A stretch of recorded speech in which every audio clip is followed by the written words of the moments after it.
a empresa não saía do lugar. Ela valia em torno de 500 milhões de dólares. Quando ela começou com a estratégia de comprar Bitcoin, emitindo dívida, fazendo follow-ons, né, emitindo mais ações para acumular Bitcoin, e hoje ela tem mais ou menos 2% dos Bitcoins do mundo, o valor de mercado dela saiu de 500 milhões para 113 bi. Eu olhei isso ontem, hoje pode estar ligeiramente diferente.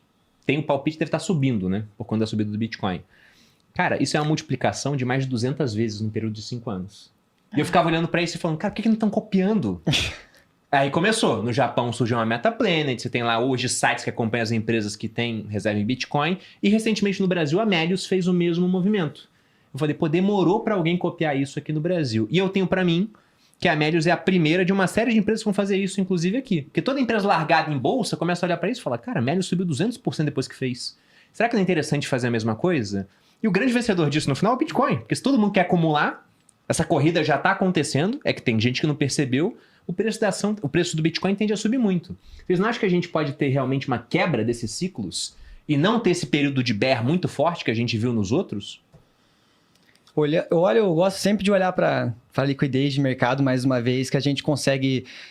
normalmente o período de 4 a 5 anos e que tem refinanciamento de dívida, rola dívida, imprime mais dinheiro. Então, se a gente for seguir mais ou menos nesse cenário, eu acredito que como a gente vive nesse sistema de endividamento, de estar emitindo cada vez mais uma coisa completamente sustentável, eu acho que a gente tende a continuar surfando enquanto o Bitcoin respeita a liquidez e acaba ainda não sendo interpretado como uma reserva de valor a pontos de ter o movimento, às vezes, do ouro, que mesmo em uma queda de mercado, recessão, ele acabe subindo também.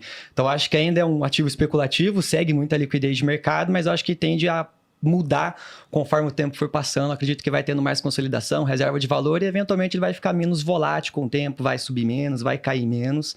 E eu acho que com o tempo ele tende a ir se consolidando, dando menos margem, né, para compras mais baratas ou volatilidades mais expressivas. Mas isso nós estamos falando de um grande patamar de tempo, mas é um pouco também da minha visão olhando os ciclos de mercado de acordo com a liquidez e como o Bitcoin se comporta hoje com a entrada de liquidez no mercado.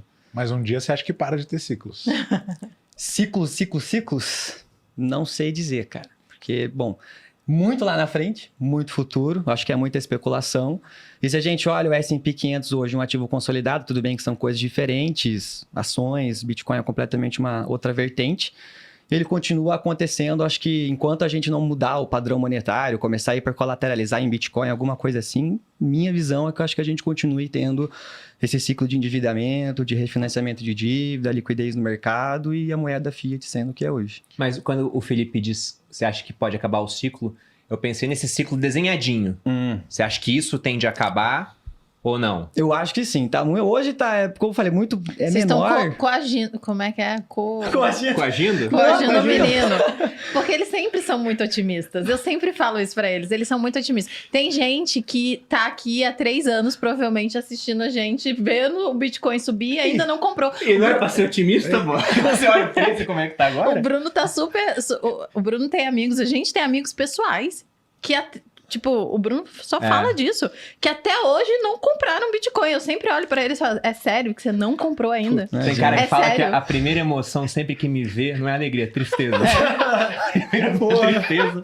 Aí depois vai me dar um abraço aí, amigo. E não é gente que não tem dinheiro, é gente que tem dinheiro, você entende? Então, pra vocês, né? Eu tô vendo aqui a galera, que é a comunidade, a gente que tá imerso nesse conteúdo, é gente que tá... que acredita na magia, né? Eu sempre falo que todo mágico acredita na sua própria varinha. Então, vocês acreditam, de fato. Eu também acredito. Mas quem não tá dentro não é igual. Então, acho que se a gente olhar de fora...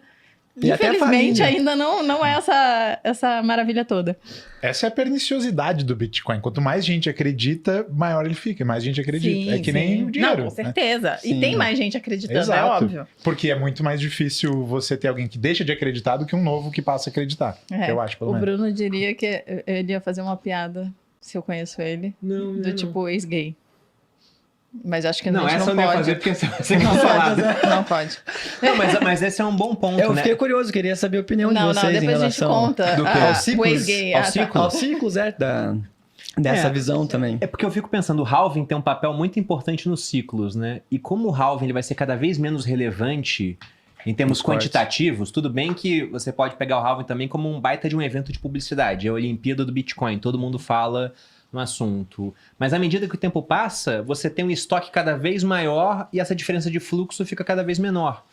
Então eu tendo a achar que em algum momento a gente vai ver essa quebra de ciclo. E eu já achei que seria no ciclo passado.